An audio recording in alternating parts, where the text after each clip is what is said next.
Biochemic के student थे हैदराबाद के बायोकेमिकल के स्टूडेंट में, जब बायोकेमिकल के स्टूडेंट ने हैदराबाद में अपनी पढ़ाई पूरी करी तो हैदराबाद के मेयर को एक चिंता हुई कि हमारे यहाँ जो सीवर की पाइपलाइन है, वो सीवर की जो पाइपलाइन है बहुत ज्यादा होती है, उससे मटेरियल जो है वो एवरीडे बहुत ज्यादा प्रोड्यूस होता है।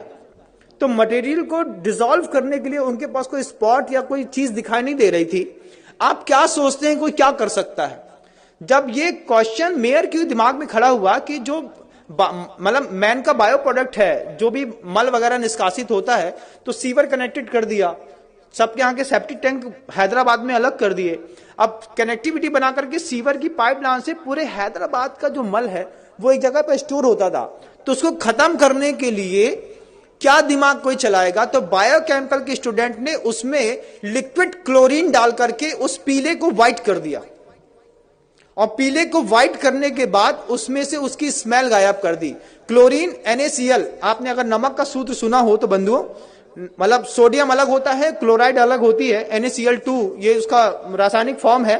और जहां हम रहते थे पहले HGM, वहां पे Hukumchand jute mill and industries, और मतलब नमक से क्लोरीन बनाने का प्रोसेस वहीं पे होता था। लिक्विड क्लोरीन होती है, पाउडर फॉर्म में क्लोरीन होती है, गैस फॉर्म में क्लोरीन होती है, और सब अलग अलग चीजों में काम आती है। जो बांस के पेड़ होते हैं उसको साफ करने के लिए लिक्विड क्लोरीन काम आती है, जिससे आपका पेपर बनता है और जो बिल्कुल व्हाइट हो जाता है।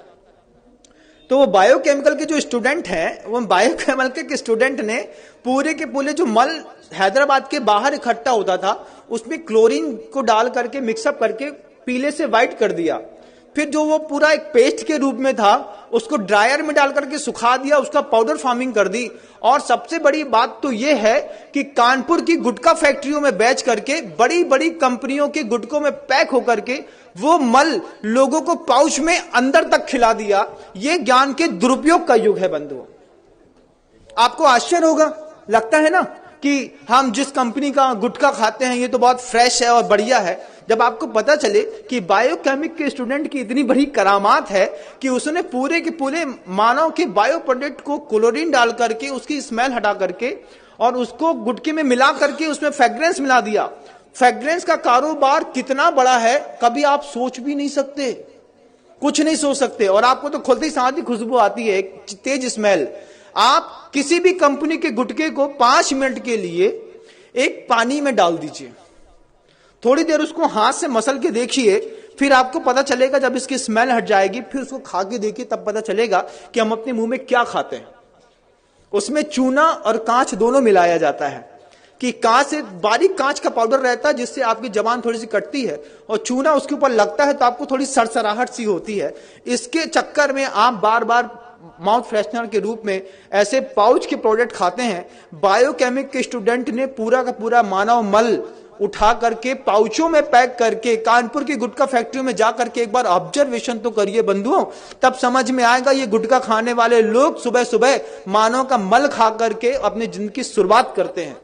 ये बायोकेमिक के स्टूडेंट का कमाल है। हड्डियों का ढेर मिलता है, दुनिया भर की चीजें मिलती हैं। स्मॉल स्केल इंडस्ट्रीज, 3 शब्द याद रखिएगा। क्या? स्मॉल स्केल इंडस्ट्रीज, ये 3 शब्द याद रखेंगे तब आपको पता चलेगा कि स्मॉल स्केल इंडस्ट्रीज के चक्कर में कैसे यूरिया से, साबुन से, शैम्पू से दूध बनाते हैं, कैसे सड़ी हुई चीजों से अच्छी पिज्जा बर्गर बनाते हैं और आपको खिलाते हैं। जो हमारे यहाँ का व्यंजन ही नहीं था वो सब हम आप खा रहे हैं, सब कुछ कर रहे हैं। ये स्मॉल स्केल इंडस्ट्रीज का कमाल है।